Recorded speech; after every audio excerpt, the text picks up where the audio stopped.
ಮಲಹಳ್ಳಿ ಫಾಲ್ಸ್ನಲ್ಲಿ ಸಿಲುಕಿದ್ದ ಕಾಲೇಜು ವಿದ್ಯಾರ್ಥಿಗಳ ರಕ್ಷಣೆ ಮಾಡಲಾಗಿದೆ. ಕೊಡಗು ಜಿಲ್ಲೆಯ ಸೋಮವಾರಪೇಟೆ ತಾಲೂಕಿನ ಮಲಹಳ್ಳಿ ಫಾಲ್ಸ್ನಲ್ಲಿ ವಿದ್ಯಾರ್ಥಿಗಳು ಸಿಲುಕಿಕೊಂಡಿದ್ರು. ಅವ್ರನ್ನ ರಕ್ಷಣೆ ಮಾಡಿದ್ದಾರೆ. ಫಾಲ್ಸ್ ನೋಡೋದಕ್ಕೆ ಹೋಗಿದ್ದಂತ ವಿದ್ಯಾರ್ಥಿಗಳು ಫಾಲ್ಸ್ ಮಧ್ಯಭಾಗಕ್ಕೆ ಹೋಗ್ತಾ ಇದ್ದಂತೆ ನೀರಿನ ಹರಿವಿನಲ್ಲಿ ಹೆಚ್ಚಳ ಆಗಿತ್ತು. ಏಕಾಏಕಿ ನೀರು ಬರ್ತಾ ಇದ್ದಂತೆ ಮಧ್ಯದಲ್ಲೇ ಸಿಲುಕಿದ್ರು ವಿದ್ಯಾರ್ಥಿಗಳು. ಅಲ್ಲಿನ ಕಲ್ಲಿನ ಆಶ್ರಯವನ್ನ ಪಡೆದು ಅಲ್ಲೇ ನಿಂತ್ಕೊಂಡಿದ್ರು ಕಾಲೇಜು ವಿದ್ಯಾರ್ಥಿಗಳು. ಅಪಾಯ ಅಂತ ಗೊತ್ತಿದ್ರು ಬೇಲಿ ದಾಟಿ ಹೋಗಿದ್ರು ಸ್ಟೂಡೆಂಟ್ಸ್. ಸ್ಥಳೀಯರು ಮಾಹಿತಿ ನೀಡ್ತಾ ಇದ್ದಂತೆ ಸ್ಥಳಕ್ಕೆ ಅಗ್ನಿಶಾಮಕ ಸಿಬ್ಬಂದಿಯವರು ಬಂದು ರಕ್ಷಣೆ ಮಾಡಿದ್ದಾರೆ. ನೋಡಿ, ಯಥೇಚ್ಛವಾಗಿ ಆ ಭಾಗದಲ್ಲಿ ಮಳೆ ಆಗ್ತಾ ಇರೋದ್ರಿಂದ ಫಾಲ್ಸ್ ಕೂಡ ಹುಕ್ಕಿ ಹರಿತಾ ಇರುತ್ತೆ. ಹುಚ್ಚಾಟವನ್ನ ಮಾಡೋದಕ್ಕೆ ಹೋಗಿದ್ದಾರೆ ವಿದ್ಯಾರ್ಥಿಗಳು. ಏನು ಸಾಹಸಮಯ ದೃಶ್ಯ, ನಮಗೆಲ್ಲ ಏನೂ ಆಗೋದಿಲ್ಲ, ನಾವೆಲ್ಲ ಹೀರೋಗಳು ಅನ್ನೋ ರೇಂಜ್ಗೆ ಹೋಗಿರ್ತಾರೆ. ನೋಡಿ, ಯಥೇಚ್ಛವಾಗಿ ಎಂಥ ರಭಸವಾಗಿ ಹರಿತಾ ಇದೆ ಫಾಲ್ಸಲ್ಲಿ ನೀರು. ಆದರೂ ಕೂಡ ಆ ಒಂದು ಹಾಕಿರ್ತಾರೆ ಅಲ್ಲಿ ಅಪಾಯ ಇದೆ ಎಚ್ಚರಿಕೆ ಅಂತ, ಅದನ್ನು ಮೀರಿ ಹೋಗಿದ್ದಾರೆ. ನೀರಿನ ಮಟ್ಟ ಜಾಸ್ತಿ ಆಗಿದೆ. ಕಲ್ಲಿನ ರಕ್ಷಣೆಯನ್ನು ಹಿಡ್ಕೊಂಡು ಕೂತ್ಕೊಂಡಿದ್ದಾರೆ. ನೋಡಿ, ಅಲ್ಲಿ ನೀವು ದೃಶ್ಯದಲ್ಲಿ ಗಮನಿಸ್ತಾ ಇರ್ಬೋದು. ಅದಾದ್ಮೇಲೆ ನೋಡಿದಂಥ ಸ್ಥಳೀಯರು ಅಗ್ನಿಶಾಮಕ ಸಿಬ್ಬಂದಿಯವರಿಗೆ ಕರೆ ಮಾಡಿ ಮಾಹಿತಿ ಕೊಟ್ಟಿದ್ರು. ಸ್ಥಳಕ್ಕೆ ಬಂದಂಥ ಸಿಬ್ಬಂದಿಗಳು ಅವ್ರನ್ನ ರಕ್ಷಣೆ ಮಾಡಿದ್ದಾರೆ. ಕೊಡಗು ಜಿಲ್ಲೆಯ ಸೋಮವಾರಪೇಟೆಯ ಮಲ್ಲಹಳ್ಳಿ ಫಾಲ್ಸ್ನಲ್ಲಿ ನಡೆದಿರುವಂತಹ ಘಟನೆ ಇದು.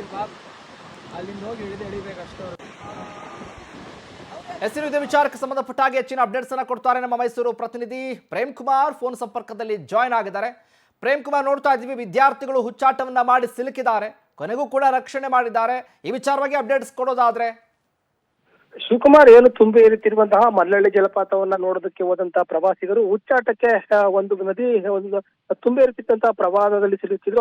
ಆ ಇಬ್ಬರು ವಿದ್ಯಾರ್ಥಿಗಳನ್ನ ಅಗ್ನಿಶಾಮಕ ಸಿಬ್ಬಂದಿ ಮತ್ತೆ ಸ್ಥಳೀಯರು ರಕ್ಷಣೆ ಮಾಡಿರುವಂತದ್ದು. ಏನು ಪ್ರಮುಖವಾಗಿ ಮಳೆಗಾಲ ಆರಂಭವಾಗಿರುವಂತಹ ಹಿನ್ನೆಲೆಯಲ್ಲಿ ಮಲ್ಲಹಳ್ಳಿ ಜಲಪಾತ ಅಂದ್ರೆ ಸೋಮವಾರಪೇಟೆ ತಾಲೂಕಿನಲ್ಲಿರುವಂತಹ ಮಲ್ಲಹಳ್ಳಿ ಜಲಪಾತ ತುಂಬಾ ಅಪಾಯಕಾರಿಯಾಗಿರುತ್ತೆ. ತುಂಬಿ ಏರುತ್ತಿರುವಂತಹ ಸ್ಥಳದಲ್ಲಿ ವೀಕ್ಷಕರಿಗೆ ದೂರದಲ್ಲೇ ಕೂಡ ವೀಕ್ಷಣೆ ಮಾಡಬೇಕು ಅಂತ ಹೇಳಿ ಕೆಲವು ಕಡೆ ಬೋರ್ಡ್ಗಳನ್ನ ಹಾಕಿರ್ತಾರೆ. ಅದನ್ನ ಧಿಕ್ಕರಿಸಿ ಹೋದಂತ ಇಬ್ಬರು ಗಣೇಶ್ ಕುಮಾರ್ ಮತ್ತೆ ಇಬ್ಬರು ಏನು ವಿದ್ಯಾರ್ಥಿಗಳು ಅಲ್ಲಿ ಸ್ಥಳಕ್ಕೆ ತೆರಳುವಂತ ಸಂದರ್ಭದಲ್ಲಿ ಅಲ್ಲಿರುವಂತಹ ಮುನ್ಸೂಚನೆಯನ್ನ ಪಾಲಿಸದೆ ನದಿ ಒಳಗೆ ಇರುವಂತಹ ಸಂದರ್ಭದಲ್ಲಿ ಏಕಾಏಕಿ ನೀರು ಜಾಸ್ತಿ ಆಗಿದೆ. ಅಲ್ಲಿಂದ ಮತ್ತೆ ಅವೆಲ್ಲ ಹೊರಗಡೆಗೆ ಬರೋದಕ್ಕೆ ಸಾಧ್ಯ ಆಗದಿರುವಂತಹ ಹಿನ್ನೆಲೆಯಲ್ಲಿ ಮಧ್ಯದಲ್ಲಿ ಇದ್ದಂತಹ ಬಂಡೆಯಲ್ಲಿ ತಮ್ಮ ಪ್ರಾಣವನ್ನ ಉಳಿಸಿಕೊಳ್ಳೋದಕ್ಕೆ ಪರದಾಡ್ತಾ ಇರ್ತಾರೆ. ನಂತರವಾಗಿ ಕಂಡಂತಹ ಸ್ಥಳೀಯರು ಅಗ್ನಿಶಾಮಕ ಸಿಬ್ಬಂದಿಗೆ ಒಂದು ಕರೆ ಮಾಡಿದಂತಹ ಸಂದರ್ಭದಲ್ಲಿ ಅಗ್ನಿಶಾಮಕ ಸಿಬ್ಬಂದಿ ಮತ್ತೆ ಸ್ಥಳೀಯರು ಸಹಾಯದಿಂದ ಹಗ್ಗವನ್ನ ಕೊಟ್ಟು ಈ ಕಡೆಯಿಂದ ಆ ಕಡೆ ದಡಕ್ಕೆ ಹಗ್ಗವನ್ನ ಕೊಟ್ಟು ಇಬ್ಬರು ವಿದ್ಯಾರ್ಥಿಗಳನ್ನು ರಕ್ಷಣೆ ಮಾಡಿರುವಂತದ್ದು. ಪ್ರಮುಖವಾಗಿ ಕೊಡಗು ಜಿಲ್ಲೆಯಲ್ಲಿ ಸಾಕಷ್ಟು ಪ್ರವಾಸಿ ತಾಣಗಳಿರ್ತವೆ. ಬಂದಂತಹ ಪ್ರವಾಸಿಗರು ಹುಚ್ಚಾಟಕ್ಕೆ ಈ ತರ ತಮ್ಮ ಪ್ರಾಣವನ್ನ ಕಳ್ಕೊಳ್ತಿದ್ದಾರೆ. ಆದ್ರೆ ಮಲ್ಲಹಳ್ಳಿ ಜಲಪಾತ ತುಂಬಾ ಅಪಾಯಕಾರಿಯಾದಂತಹ ಸ್ಥಳ ಇದಾಗಿರುವಂತದ್ದು. ಕಳೆದ 3 ವರ್ಷಗಳಿಂದ ಕೂಡ ಅದೇ ಸ್ಥಳದಲ್ಲಿ ಕೂಡ ಸಾಕಷ್ಟು ಜನರು ಪ್ರಾಣ ಬಿಟ್ಟಿರುವಂತಹ ನಿದರ್ಶನಗಳು ಕೂಡ ಇರುವಂತದ್ದು. ಈ ಹಿನ್ನೆಲೆಯಲ್ಲಿ ಅರಣ್ಯ ಇಲಾಖೆ ಆಗಿರ್ಬೋದು ಮತ್ತೆ ಪ್ರವಾಸೋದ್ಯಮ ಇಲಾಖೆ ಹಲವು ಸೂಚನೆಗಳನ್ನ ಕೊಟ್ಟರು ಕೂಡ ಪ್ರವಾಸಿಗರು ಅದನ್ನ ಧಿಕ್ಕರಿಸಿ ಮುಂದೆ ಹೋಗಿ ತಮ್ಮ ಪ್ರಾಣವನ್ನ ಕಳ್ಕೊಳ್ಳುವಂತ ಪರಿಸ್ಥಿತಿ ಎದುರಾಗಿರುವಂತದ್ದು.